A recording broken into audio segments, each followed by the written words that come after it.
सर्वप्रथम सर्वांना श्री स्वामी समर्थ. स्वामी महाराजांच्या कृपेने तुमच्या सर्व चांगल्या इच्छा पूर्ण होत ही स्वामींचरणी प्रार्थना करते आणि आजच्या व्हिडिओला सुरुवात करते. तर 16 आणि 17 ऑक्टोबरला कोजागिरी पौर्णिमा, अश्विन पौर्णिमा, शरद पौर्णिमा आलेली आहे. पौर्णिमेला सुरुवात होणार आहे 16 ऑक्टोबर 2024 बुधवारी रात्री 8:41 तर पौर्णिमा समाप्ती आहे 17 ऑक्टोबर गुरुवारी सायंकाळी 4:56 ही कोजागिरी पौर्णिमा, शरद पौर्णिमा संपणार आहे. पौर्णिमा आपण सर्वच पौर्णिमेला म्हणजे कोजागिरी पौर्णिमेला आपण सर्वच रात्री 12 वाजता साजरी करत असतो आणि आपल्या माता लक्ष्मीची, श्रीहरी विष्णूंची, इंद्र, चंद्र, कुबेर महाराज या सर्व देवी देवतांची पूजा करत असतो. तर बुधवारी 16 ऑक्टोबरलाच आपल्याला कोजागिरी पौर्णिमा साजरी करायची आहे. आता बरेच लोक पौर्णिमा तिथीला श्री सत्यनारायण महाराजांची महापूजा करतात घरात. तर आपल्याला सत्यनारायण पूजा 17 ऑक्टोबरला गुरुवारी सायंकाळी 5 वाजेच्या आत करायची आहे. म्हणजे पौर्णिमा समाप्ती सायंकाळी 17 ऑक्टोबर 2024 गुरुवारी सायंकाळी 4:56 ही पौर्णिमा संपणार आहे. म्हणून आपल्याला 5 वाजेच्या आतच सत्यनारायणाची महापूजा घरात करायची आहे. पण गुरुवारी राहुकाळ हा राहुकाळ रोजच असतो. किमान 2 तासाचा राहुकाळ रोज असतो. अगदी आठवड्यात प्रत्येक दिवशी राहुकाळ असतो. तुम्ही राहुकाळ पाळत असाल तर राहुकाळ हा गुरुवारी म्हणजे 17 ऑक्टोबरला 1 वाजेपासून दुपारी 1 ते 3 हा 2 तासाचा राहुकाळ असणार आहे. तुम्ही जर राहुकाळ पाळतात तर तुम्ही सकाळी 7 वाजेपासून दुपारी 1 वाजेच्या आत सत्यनारायण पूजा करून घ्या किंवा दुपारी 3 नंतर सायंकाळी 5 वाजेच्या आत पूजा करून घ्या. पण 17 ऑक्टोबरला दुपारी 12 वाजेच्या आत तुम्ही श्री सत्यनारायणाची महापूजा करायची आहे. हा शुभ मुहूर्त आहे. तुम्ही जर राहुकाळ पाळत नसाल तर 17 ऑक्टोबर संपूर्ण दिवस अगदी सायंकाळी 5 वाजेपर्यंत अश्विन पौर्णिमा आहे. तुम्हाला कळालंच असेल कोजागिरी पौर्णिमेला श्री सत्यनारायण महापूजा कधी आणि कोणत्या वेळात करायची आहे. तर कोजागिरी पौर्णिमा वर्षातील सर्वात मोठी पौर्णिमा आहे. याच दिवशी माता लक्ष्मीचा जन्म झाला होता. म्हणजे समुद्र कन्या याच दिवशी प्रगट झालेली होती. आपल्या सर्व इच्छा पूर्ण करण्यासाठी लक्ष्मी माता प्रकट झाली होती. आपल्या भक्तांच्या मनोकामना पूर्ण करण्यासाठी हा माता लक्ष्मीचा जन्मदिवस आहे. कोजागिरी पौर्णिमा वर्षातली सर्वात मोठी पौर्णिमा तिथी असते.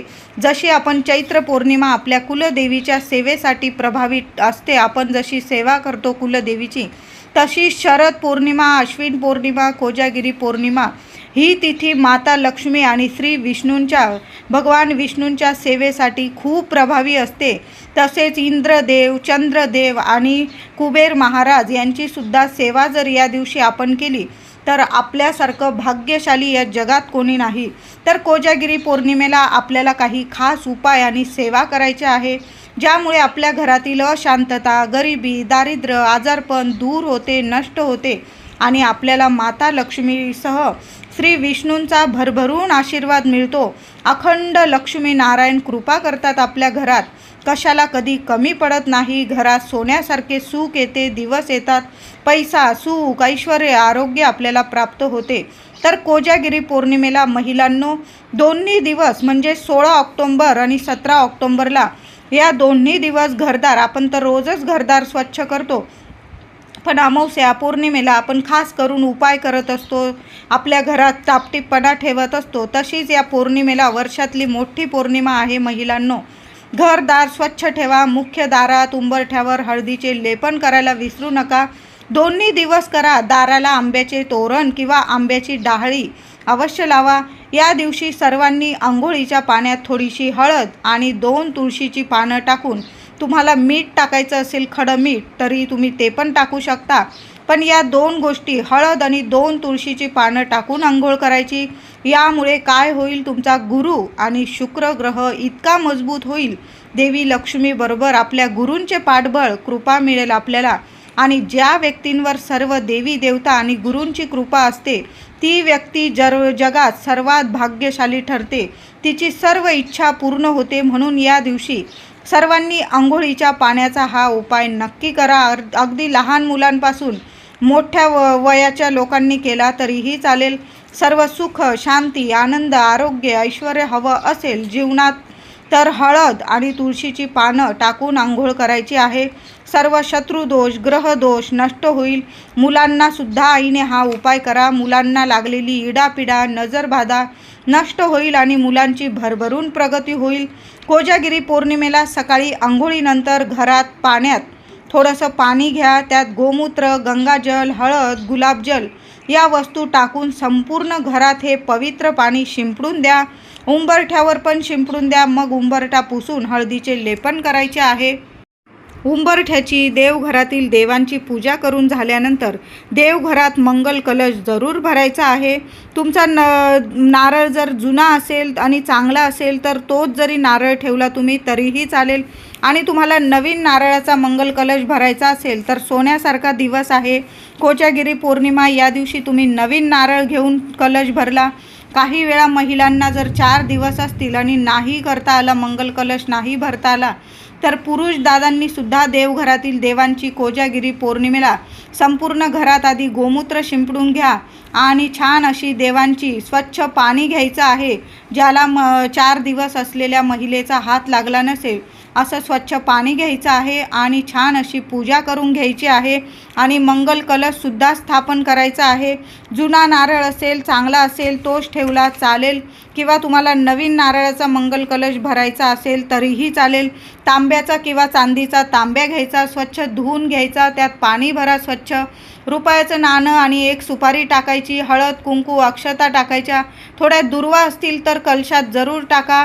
वरती विड्याची किंवा आंब्याची 5-5 पानं ठेवायची आहे. आंब्याची नसतील विड्याची ठेवा. विड्याची नसतील तर आंब्याची ठेवा आणि त्यावर नारळ ठेवायचा आहे. शेंडी वरती आली पाहिजे.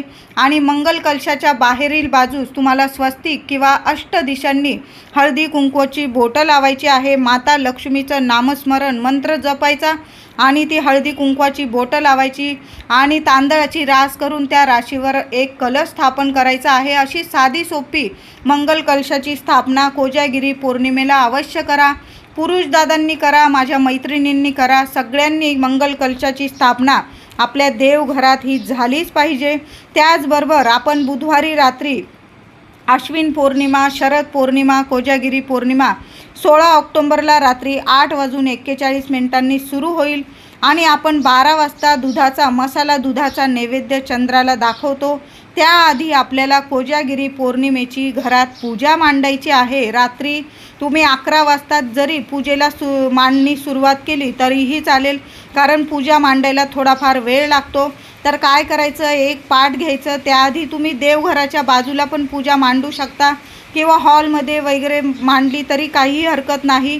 तर पाट जिथं मांडायचा ती जागा स्वच्छ करून घ्यायची, गोमूत्र वगैरे शिंपडून पुसून घ्यायची. एक पाट ठेवायचा. त्याआधी पाटाभोवती छोटीशी रांगोळी काढून घ्यायची आहे. माता लक्ष्मीची पावलं काढायला विसरू नका. ती काढून झाल्यानंतर, रांगोळी काढून झाल्यानंतर रांगोळीवर हळदी कुंकू व्हा आणि मग पाट ठेवायचा. पाटावर लाल किंवा पांढरा कपडा अंथरून घ्यायचा. प्रथम 2 विड्याची पानावर 1 सुपारी मांडून गणपतीची स्थापना करायची. त्या पूजेत आपल्याला गणपतीची मूर्ती पण तुम्ही ठेवू शकता, पण तुम्ही मूर्ती नसेल ठेवत, तुम्ही विड्याच्या पानावर सुपारी मांडून गणपतीची स्थापना केली काहीही हरकत नाही. त्याचबरोबर आपल्याला अजून 5 सुपाऱ्या मांडायच्या आहे. म्हणजे तुम्हाला लक्ष्मी, गणपती शेजारी लक्ष्मी, श्री हरी विष्णू, मग लक्ष्मी, मग कुबेर महाराज, इंद्र महाराज आणि चंद्र देवता अशा 6 सुपाऱ्या तुम्हाला गणपती बाप्पाची मिळून अशा 6 सुपाऱ्या तुम्हाला मांडायच्या आहे. कळलंच असेल तुम्हाला. तुमच्याकडं विड्याची पानं असेल तर 12 पानं घ्यायची आहे. प्रत्येकी 1 सुपारीच्या खाली 2 विड्याची पानं ठेवायची आणि त्या विड्याच्या पानावर 1 सुपारी गणपती बाप्पाची, 2 पानं विड्याची ठेवायची. दुसरी सुपारी श्री हरी विष्णूंची, 2 पानं विड्याची ठेवून 3री सुपारी महालक्ष्मीची, 2 पानं ठेवून इंद्रदेवांची, 4थी सुपारी, 5वी सुपारी कुबेर महाराजांची आणि 6वी सुपारी चंद्रदेवांची. अशा तुम्हाला 6 सुपाऱ्या मांडायच्या आहे. आणि तुमच्याकडे जर फोटो असेल, प्रतिमा असेल महालक्ष्मी, श्री हरी विष्णूंची, तर तुम्ही 4 सुपाऱ्या मांडल्या तरी काहीही हरकत नाही. मग एक गणपती बाप्पांची मांडा एक कुबेर महाराजांची, एक इंद्रदेवांची आणि एक चंद्रदेवांची आणि लक्ष्मीनारायणाची मूर्ती असेल, फोटो असेल तर तुम्ही त्यांची पूजा केली तरी काहीही हरकत नाही. तुमच्याकडं माता लक्ष्मीचं श्रीयंत्र असेल, मूर्ती असेल तर त्या पूजेत अवश्य ठेवायचं आहे. त्याचबरोबर आपण जी पूजा मांडणार आहोत कोजागिरी पौर्णिमेची, आपण जसा सकाळी कोजागिरी पौर्णिमेला आपल्या घरात मंगल कलश भरणार आहोत, तसाच तुम्हाला मंगल कलशाची स्थापना कोजागिरी पौर्णिमेची जी पूजा मांडतो आपण पाटावर, तिथंसुद्धा एक मंगल कलश माता लक्ष्मीचं नाव घेऊन तुम्हाला स्थापन करायचं आहे. म्हणजे आपण पहिला मंगल कलश सकाळी आपल्या देवघरात आपल्या कुलदेवीचं नाव घेऊन, माता लक्ष्मीचं नाव घेऊन स्थापन करणार आहोत. तसाच रात्री 12 वाजेच्या पूजेला आपण जो पाठ मांडणार त्यावर सुद्धा तुम्हाला एक मंगल कलशाची स्थापना करायची आहे आणि तो मंगल कलश राहणार आहे फक्त श्री हरी विष्णू आणि माता लक्ष्मीचा. आणि तो मंगल कलश स्थापन करताना त्याखाली सुद्धा तुम्हाला तांदळाची रास करायची आहे. एक तांब्या भरून घ्या, त्यात 1 रुपयाचं नाणं, 1 सुपारी टाका, कलशावर 5 विड्याची पानं किंवा आंब्याची पानं ठेवून एक नारळ कलशावर शेंडी वरती करून ठेवा. कलशावर एक स्वस्तिक हळदी कुंकवाने काढायचं आहे. कलशाखाली थोडेसे तांदूळ ठेवून त्या तांदळावर कलशाची स्थापना करायची आहे. तुमच्याकडं लक्ष्मीनारायण एकत्रित फोटो असेल तर तो फोटो कोजागिरी पौर्णिमा पूजेत अवश्य ठेवा. प्रसादात गोड दूध, खीर, मखाने, एका वाटीत मूठभर धने, खडी साखर असा नैवेद्य देवी लक्ष्मीला खूप प्रिय आहे, म्हणून हे नैवेद्य जरूर दाखवा. आता समजा तुम्ही गोड खीर नाही केलं, पण मसाला दूध तर आपण प्रत्येकजण मसाला दूध करतच असतो. मग एका वाटीत मसाला दूध, एका वाटीत मखाने, एका वाटीत मूठभर धने आणि खडी साखर असा 3 वाटीत हा नैवेद्य असायलाच हवा प्रत्येकाच्या घरात. आणि जी फळं असेल तुमच्याकडं, केळी, केळी, सफरचंद वगैरे असे फळंसुद्धा तुम्हाला ठेवायचे आहे देवी आईच्या फोटोसमोर. त्याचबरोबर नैवेद्य दाखवताना तुम्हाला धने आणि खडी साखरेचा नैवेद्य मसाला दुधाबरोबर अवश्य दाखवा. देवी लक्ष्मीसमोर नैवेद्यात ह्या 2 गोष्टी तर अवश्य ठेवा. अखंड लक्ष्मी नांदेल तुमच्या घरात. पहिल्यांदा गणपती बाप्पाची हळदी कुंकू वाहून पूजा करा. माता लक्ष्मी, श्री हरी विष्णू, कुबेर महाराज, इंद्रदेवता, चंद्रदेवता यांची छान अशी पूजा करायची आहे. तुम्ही जशी दरवर्षी पूजा मांडतात कोजागिरी पौर्णिमेला, तुम्ही घरातल्या देवघरात जरी मांडली किंवा वेगळा पाठ घेऊन मांडली तरी काही हरकत नाही. हळदी कुंकू, फुलं, अक्षता वाहून श्री हरी विष्णूंना थोडी का होईना तुळस अवश्य व्हायची आहे. कोजागिरी पौर्णिमा आहे. महिलांनो, एखादी तुळस लावायची असेल दारात, अंगणात तर तुळस अवश्य लावा. पण चुकूनसुद्धा महिला असो, पुरुष असो, लहान लेकरं कोणीसुद्धा तुळशीला हात लावू नका. तुळशीची पानं वगैरे, मंजुळा अजिबात तोडू नका. कुणी आलं तुमच्याकडं, तुमच्या घरात मंजुळा खूप आलेल्या आहे तुळशीला, चुकूनसुद्धा त्यांना मंजुळा किंवा तुळस तोडू देऊ नका, हात लावू देऊ नका. कधीच आपल्या दारातली तुळस इतरांना देऊ नका. श्री विष्णू, कुबेर महाराज यांची खूप खूप तुमच्यावर भरभरून कृपा होणार आहे. म्हणून या गोष्टी, या सेवा अवश्य करा. लाल लक्ष्मीला फूल खूप आवडतं, म्हणून लाल जास्वंद किंवा एखादं कमळाचं फूल किंवा लाल गुलाबाचं फूल अवश्य अर्पण करा. श्री हरी विष्णूंना पिवळी फुलं अर्पण करा. गणपती बाप्पाला, इंद्रदेवता, चंद्रदेवता, कुबेर महाराज, श्री हरी विष्णू यांना तुम्ही पिवळी ऑरेंज कलरची झेंडूची फुलं अर्पण केली तरीही चालेल. माता लक्ष्मीला एक का होईना लाल गुलाब किंवा लाल कमळ, लाल जास्वंद हे फुलं अवश्य अर्पण करायचं आहे. 11:30 पासूनच तुम्हाला पूजेला मांडणी करायची आहे. लहान लेकरं बाळं असतील, अगदी 11 वाजेपासून तुम्ही पूजेला मांडणी केली तरी काही हरकत नाही. बरोबर 12 वाजता पूजेला सुरुवात करून त्याबरोबर 11 माळी. आता आपल्याला 12 वाजता मसाला दूधसुद्धा दाखवायचं आहे चंद्रदेवाला. पण काही वेळा काय होतं ना, काही लोक चंद्रोदय जेव्हा असतो ना कोजागिरी पौर्णिमेचा, तेव्हा चंद्राला दूध दाखवतात. तर या वर्षीचा चंद्रोदय संध्याकाळी 5:05 होणार आहे. तर मसाला दूध तुम्हाला दाखवायचं असेल चंद्राच्या वेळेत तर 8:40 तुम्हाला मसाला दूध चंद्रप्रकाशात ठेवायचं आहे. आता काही ठिकाणी बरोबर रात्री 12 वाजता चंद्रदेवाला दुधाचा नैवेद्य दाखवला जातो आणि चंद्राच्या खोऱ्यात दूध ठेवलं जातं, गोड दूध, मसाला दूध. म्हणजे तुम्ही जसं परंपरेनुसार करत असाल ना, चंद्रोदयाच्या वेळी जशी पौर्णिमा सुरू होते तेव्हाच जरी तुम्ही चंद्राला दूध दाखवलं तरीही चालेल. काही ठिकाणी 12 वाजता चंद्राच्या खोऱ्यात गोड दूध नैवेद्य दाखवला जातो आणि नंतर कोजागिरी पूजेच्या पाटावर सुद्धा गोड दुधाचा नैवेद्य दाखवला जातो. नंतर सर्वांनी आपल्या देवी लक्ष्मीला, गणपती बाप्पाला, श्रीहरी विष्णूंना, कुबेर महाराज, चंद्रदेवता, इंद्रदेवता सर्व घरातल्या व्यक्तींनी नमस्कार करायचा आहे पूजेला आणि प्रार्थना करून तो दुधाचा प्रसाद किंवा तुम्ही जो मिठाई किंवा खीर वगैरे ठेवलेली असेल, मखाने, धणे, खडीसाखर या प्रसादांचा तुम्ही म्हणजे तो प्रसाद घ्यायचा आहे आणि खायचा आहे. सर्वांनी या दिवशी जागरण करायचं आहे. थोडा वेळ का होईना, किमान 1 वाजेपर्यंत तरी तुम्हाला जागरण करायचं आहे. देवघरात, पूजेच्या ठिकाणी आणि तुमच्या जिथं तुम्ही पूजा मांडलेली आहे म्हणजे देवघरात सुद्धा आणि पूजेच्या ठिकाणी सुद्धा तुम्हाला एक अखंड दिवा लावून ठेवायचा आहे. दुसऱ्या दिवशी आपण उत्तर पूजा करून उचलायची आहे. तोवर तरी एक अखंड दिवा चालूच ठेवायचा आहे. आता आपण कोजागिरीची पूजा 16 ऑक्टोंबर 2024ला बुधवार रोजी रात्री 12 वाजता करणार आहोत. तर उत्तर पूजा आपल्याला 17 ऑक्टोंबरला गुरुवारी सकाळी उत्तर पूजा करायची आहे. उत्तर पूजा झाल्यानंतर तुम्हाला आंघोळीनंतर उत्तर पूजा करायची, देवघरातील देवांची पूजा करायची आहे आणि 2 मातीच्या पंत्या घ्यायच्या आहे. महिलांनो, खूप सुंदर 100% प्रभावी आणि फलदायी उपाय सांगत आहे. नक्की करा. तुम्हाला जास्त कष्ट आणि जास्त काहीही लागणार नाही आहे. तर काय करायचं, 2 मातीच्या पंत्या घ्या, जुन्या असल्या धुवून घ्या, स्वच्छ पुसून घ्या आणि त्यात दुहेरी 2-2 वाती टाकायच्या आहे. दुहेरी 2 वाती टाकून त्यात तुम्हाला तिळाचं तेल टाकायचं आहे किंवा तुम्ही जे देवांना तेल वापरतात ते टाकायचं आहे. 2 दिवे लावायचे आहे. त्या दोन्ही दिव्यात तुम्हाला, नीट ऐका महिलांनो, एका दिव्यात 11 अखंड तांदूळ टाकायचे आहे. दोन्ही दिव्यांमध्ये 11 अखंड तांदूळ, अक्षता टाकायच्या आहे. माता लक्ष्मी, श्री हरी विष्णू यांना स्मरण प्रार्थना करून त्या प्रत्येक दिव्यामध्ये, 2 दिव्यामध्ये 11 तांदूळ टाकायचे आहे. असं दोन्ही दिव्यात टाका आणि एक फुलाची लवंग, दोन्ही दिव्यात 1 लवंग या दिव्यात आणि 1 लवंग त्या दिव्यात, दोन्ही दिव्यात 11 तांदूळ आणि 1 लवंग टाकायचे आहे. एका ताटलीत किंवा तामणात ते दोन्ही दिवे ठेवा. देवघरात देवांसमोर दोन्ही दिव्यांची तुम्हाला पूजा करायची आहे. हळद, कुंकू, फुलं, अक्षता वाहून पूजा करायची आहे. ही सर्व पूजा करताना आपल्या देवघरातील दिवा प्रज्वलित झाला असेल तेव्हाच ही पूजा करायची आहे.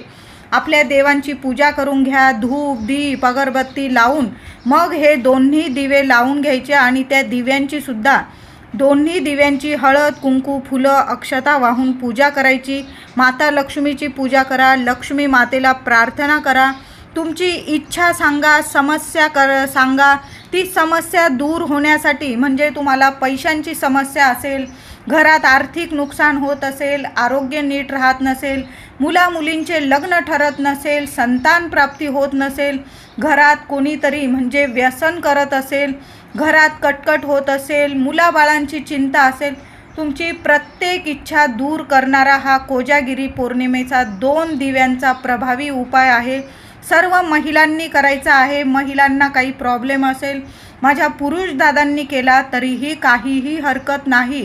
छान अशी देवघरात पूजा झाल्यानंतर तुम्हाला हा उपाय करायचा आहे. 2 पंत्यांमध्ये 2 दुहेरी वाती ठेवून तेल टाकून त्यात 11 तांदूळ टाका, 11 अक्षता, 1 लवंग टाका आणि देवांसमोर ते दोन्ही दिवे प्रज्वलित करायचे आहे. आणि 1 दिवा, 2 दिव्यांमधील 1 दिवा देवांसमोरच ठेवायचा आणि 1 दिवा माता लक्ष्मीला प्रार्थना करून तो दिवा उचलायचा आणि घराच्या मुख्य दारात ठेवायचा आहे. उजव्या डाव्या कुठल्याही बाजूला तुम्ही ठेवू शकता. फक्त काळजी घ्या, घराच्या मुख्य दरवाजाबाहेर स्वच्छता असावी. मुख्य दरवाजा देवी लक्ष्मीच्या स्वागतासाठी सुशोभित असावा. जमीन सडा समार्जन करून ठेवा. लहानशी रांगोळी काढायची आणि मग हा दिवा तुम्हाला दाराशी ठेवायचे आहे. लक्ष्मी देवीला प्रार्थना करून मग हा दिवा लावून द्या. कोजागिरी पौर्णिमेला 16 व 17 ऑक्टोंबरला दोन्ही दिवस माता लक्ष्मीची आरती करून देवी समोर तुम्हाला कापूर सोबत 2-2 लवंग जाळायचे आहे किंवा तुम्ही एक गुलाबाचं फूल आणून ठेवा आधीच गुलाबाच्या पाकळ्यांचा आणि फुलाचा या दिवशी सुंदर तुम्हाला उपाय करता येईल। तर काय करायचं, अगदी छोटंसं गुलाबाचं फूल घ्यायचं आणि देवी लक्ष्मी समोर कापूर बरोबर म्हणजे ते फुलावर तुम्हाला कापूर जाळायचा आहे आणि त्या कापरावर तुम्हाला 2 लवंग जाळायचं आहे। अशा पद्धतीने देवी लक्ष्मी समोर असा जर कापूर जाळला, गुलाबाच्या फुलावर कापूर आणि त्यात 2 लवंग, या सुगंधाने माता लक्ष्मी खूप प्रसन्न होते। तुमची 7 पिढ्यांची गरिबी दारिद्र्य दूर करेल, मनातील प्रत्येक इच्छा पूर्ण करेल, घरात सुख शांती समाधान आरोग्य नांदेल, अखंड लक्ष्मी घरात नांदेल। इतका सुंदर उपाय आहे। कोजागिरी पौर्णिमेचे हे दोन्ही दिवस 16 आणि 17 ऑक्टोंबर खूप महत्त्वाचे आहे। या दिवशी तुळशी तुम्हाला 17 ऑक्टोंबरला गुरुवार आलेला आहे, तुळशीला थोडीशी हळद आणि दूध अर्पण करा। हळदी कुंकू फुलं वाहून तुळशी मातेची सुद्धा पूजा करा। संध्याकाळी तुळशीजवळ तुपाचा दिवा लावा। भगवान विष्णूंचा 21 वेळा तुळशीसमोर हात जोडून उभं राहून मंत्र जपायचा आहे। ज्या घरात कोजागिरी पौर्णिमेला या सर्व सेवा होतात त्या घराला सोडून माता लक्ष्मी कधीच जात नाही। तिथेच लक्ष्मी नारायण अखंड वास करतात। त्या घराला सुख समृद्धी प्राप्त करून देते लक्ष्मी। कोजागिरी पौर्णिमेच्या पूजेचे साहित्य म्हणजे विड्याची पानं तुम्ही विसर्जनात टाका, सुपारी वगैरे असेल ते लक्ष्मी पूजनात तुम्ही वापरल्या पुन्हा तरीही चालेल। मंगल कलशावरील नारळ चुकून सुद्धा फोडू नका, वाहत्या पाण्यात विसर्जन करायचं आहे। लक्ष्मी स्वरूप तो नारळ असतो, तो नारळ फोडून खाऊ नका, तो विसर्जनात टाका। पूजेमधील तांदूळ तुम्ही डब्यात टाकून द्या किंवा पक्ष्यांना टाकले तरीही चालेल। फुलं पानं विसर्जन करा, फळं असतील प्रसाद स्वरूप खावी। तर कोजागिरी पौर्णिमेला सत्यनारायण पूजा कधी करावा, पूजा कशी करायची, या कोजागिरी पौर्णिमेला गणपती बाप्पा, लक्ष्मी नारायण, कुबेर महाराज, इंद्रदेवता, चंद्रदेवता यांची पूजा झाल्यानंतर आपल्याला काही सेवासुद्धा करायच्या आहे आणि या सेवा आपल्याला 12:39 पर्यंत करायच्या आहे। तर आपल्याला 11 माळी श्री स्वामी समर्थ मंत्र जपायचा आहे। श्री विष्णू गायत्री मंत्र, लक्ष्मी गायत्री मंत्र, कुबेर मंत्र प्रत्येकी 1 माळ जपायची आहे। 16 वेळा श्री सूक्त, 1 वेळा व्यंकटेश स्तोत्र आणि 1 गीतेचा 15वा अध्याय ही सर्व सेवा आपल्याला करायची आहे। ती म्हणजे कोजागिरी पौर्णिमेला रात्री 12:39 पर्यंत आपल्याला या सर्व सेवा करायच्या आहे। आता तुमच्याकडून जेवढ्या सेवा होईल तेवढ्या नक्की करायचा प्रयत्न करा। किमान 1 माळ मंत्र जपला तुम्ही आणि श्री सूक्त जरी 1 वेळा पठण केलं, 1 वेळा व्यंकटेश स्तोत्र आणि गीतेचा 15वा अध्याय, म्हणजे सेवा करणं महत्त्वाचं आहे। तुम्ही जेवढी जमेल ना तेवढी नक्की सेवा करा। लहान लेकरं असतील 1 माळ मंत्र जपला आणि व्यंकटेश स्तोत्र श्री सूक्तम 1 वेळा पठण केलं तरीही चालेल। सेवा महत्त्वाची आहे, नक्की करा। त्याचबरोबर कोजागिरी पौर्णिमेला घरातील ज्येष्ठ अपत्यास ओवाळून त्याचे औक्षण करून त्यांची किंवा तिची म्हणजे मुलगा असो मुलगी असो आईने आपल्या मुलांना नक्की औक्षण करायचं आहे। त्यांना अश्विनी साजरी करणं असं म्हणतात। या दिवशी नक्की आपल्या लेकरांना मूल 1 असो 2 असो प्रत्येक आईने आपल्या मुलांचं औक्षण हे करायचंच आहे। दिवसभरात केव्हाही करा, रात्री करा किंवा सकाळी करा, पण नक्की औक्षण करा। 16 तारखेला रात्री 8:41 पौर्णिमा प्रारंभ आहे आणि दुसऱ्या दिवशी म्हणजे 17 ऑक्टोंबरला सायंकाळी 4:56 ही पौर्णिमा तिथी संपणार आहे। मग तुम्ही 16 तारखेला रात्री जरी औक्षण केलं किंवा तुम्हाला नाही जमलं त्या दिवशी कोजागिरी पौर्णिमेची पूजा वगैरे पण राहणार आहे। त्याचबरोबर तुम्ही 17 तारखेला औक्षण केलं मुलांचं सकाळी पूजा वगैरे करून तरीही चालेल। ही अश्विनी साजरी करणं खूप महत्त्वाचं असतं, म्हणून आपल्या लेकरांना औक्षण नक्की करायचं आहे। व्हिडिओ आवडला असेल लाईक करा, सर्वांना शेअर करा, चॅनलला कृपया सबस्क्राईब करा। धन्यवाद।